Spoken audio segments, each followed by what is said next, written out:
कहानी है कि अपने कर्मों का फल तो भोगना ही पड़ता है।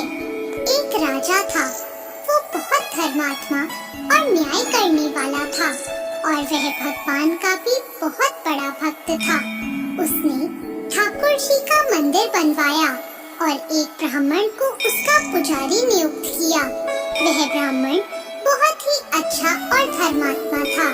वह राजा से कभी भी कुछ नहीं मांगता था। उसके स्वभाव पर राजा भी बहुत प्रसन्न थे और उसे राज मंदिर में पूजा करते हुए 20 वर्ष हो गए थे। उसने कभी राजा से किसी प्रकार का कोई प्रश्न नहीं किया। फिर एक बार राजा को एक पुत्र पैदा हुआ। उसने उसे पढ़ा लिखा कर बहुत विद्वान बनाया और उसकी शादी एक सुंदर राजकन्या से करा दी। शादी की रात को राजकन्या को नींद नहीं आई और वह इधर उधर घूमने लगी। जब वह अपने पति के पलंग के पास आई तो उसने देखा कि हीरे जवाहरात से जड़ी एक तलवार वहाँ रखी है। उसने उस तलवार को मयान से बाहर निकाला तो वह तलवार बिजली के समान चमकने लगी। यह देखकर वह डर गई और डर के मारे वह तलवार उसकी हाथ से छूटकर राजकुमार की गर्दन पर जा गिरी और राजकुमार का सर कट गया और वह मर गया।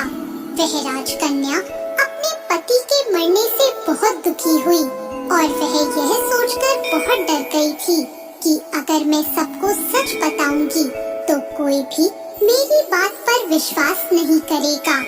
सुबह होते ही राजकन्या विलाप करने लगी और कहने लगी कि मेरे पति को कोई मार गया। लोग इकट्ठा हो गए और राजा भी आ गया। राजा ने आकर पूछा किसने मारा है। वह कहने लगी मैं नहीं जानती वह कौन था, परंतु उसे मैंने ठाकुर जी के मंदिर में जाते हुए देखा है।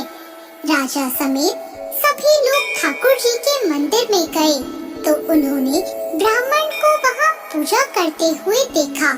सभी ने उसे पकड़ लिया। ब्राह्मण ने बहुत कहा कि मैंने राजकुमार को नहीं मारा, पर किसी ने उसकी बात नहीं मानी। राजा ने भी बार बार सोचा कि ब्राह्मण निर्दोष हो सकता है, लेकिन सभी के कहने पर राजा ने ब्राह्मण से कहा मैं तुम्हें प्राण दंड तो नहीं देता, लेकिन जिस हाथ से तुमने मेरे पुत्र को तलवार से मारा है उस हाथ को काटने का आदेश देता हूँ। ऐसा कहकर राजा ने उसका हाथ कटवा दिया और इस पर ब्राह्मण बहुत दुखी हुआ और राजा को अधर्मी मानकर उसका राज्य छोड़कर चला गया। उसने फिर बहुत खोज की कि कोई विद्वान ज्योतिषी मिले तो अपने बिना किसी अपराध हाथ कटने का कारण उनसे पूछूं। फिर उसे काशी में एक विद्वान ज्योतिष मिले। वो ज्योतिष से मिलने उनके घर गया तो वो ज्योतिष वहाँ नहीं थे। उनकी पत्नी उनकी आलोचना कर रही थी और उन्हें बहुत भला बुरा कह रही थी। थोड़ी देर में वो ज्योतिषी घर आ गए।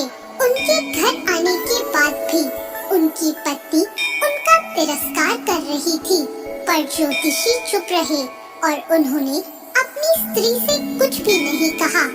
इसके बाद वो अपनी गद्दी पर जाकर बैठ गए।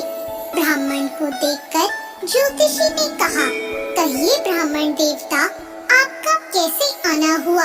ब्राह्मण ने कहा आया तो अपने बारे में पूछने था, लेकिन पहले आप अपना हाल बताइए कि आपकी पत्नी अपनी जुबान से आपका इतना तिरस्कार क्यों करती है। तब ज्योतिषी ने कहा यह मेरी स्त्री नहीं, मेरा कर्म है। दुनिया में हम जिसे भी देखते हैं, भाई हो, पुत्र, शिष्य, पिता या कोई भी संबंधी, वो सब हमारा अपना ही कर्म है। अपना किया हुआ कोई भी काम शुभ हो या अशुभ हमें भोगना ही पड़ता है। इसलिए मैं अपने कर्मों को खुशी से भोग रहा हूँ। ब्राह्मण ने पूछा आपने ऐसा क्या कर्म किया था।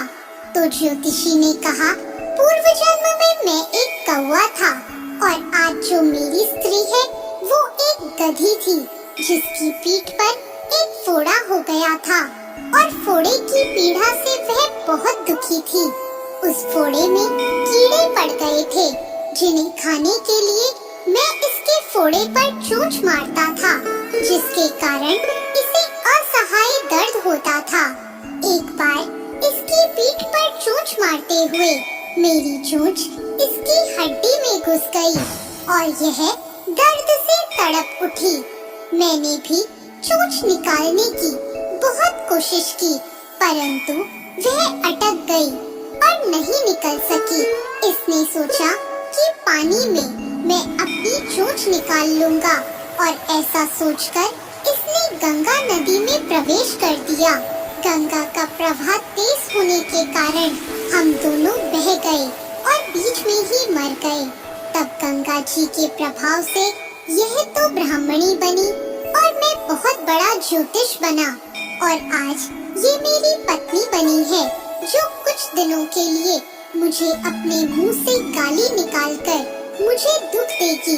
लेकिन मैंने चोंच इसे दर्द पहुंचाने के लिए नहीं मारी थी, इसलिए इसकी समझ एक दिन ठीक हो जाएगी और अपने पूर्व कर्मों का फल समझकर मैं इसे सहन कर रहा हूँ और मैं इसलिए ही शांत हूँ और उस दिन की प्रतीक्षा कर रहा हूँ जिस दिन इसका स्वभाव अच्छा हो जाएगा। अब आप कहो कि आप यहाँ किस लिए आए हो?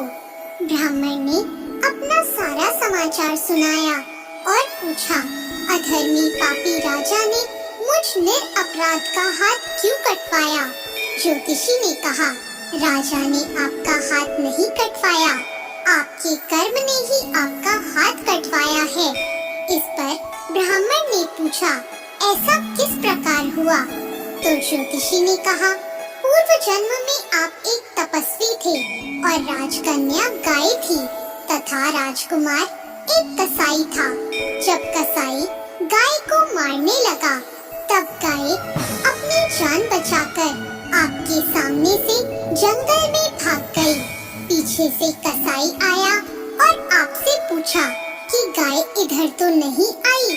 आपने जिस तरफ गाय गई थी उस तरफ अपने हाथ से इशारा किया तो कसाई ने जाकर उस गाय को मार डाला।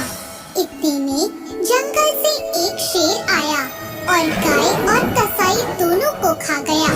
कसाई को राजकुमार और गाय को राजकन्या का जन्म मिला एवं पूर्व जन्म में किए हुए कर्म ने एक रात्रि के लिए उन दोनों को इकट्ठा किया।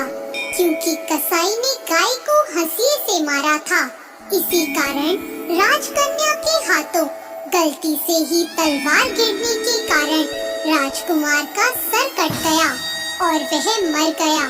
इस तरह अपना फल देकर कर्म निवृत्त हो गया। और तुमने हाथ का जो इशारा किया था उस पाप कर्म ने ही तुम्हारा हाथ कटवा दिया। इसमें तुम्हारा ही दोष है, किसी और का नहीं। ऐसा सोचकर सुखपूर्वक अपना जीवन व्यतीत करो। दोस्तों, यदि हम इस कर्म सिद्धांत को मान लें और जान लें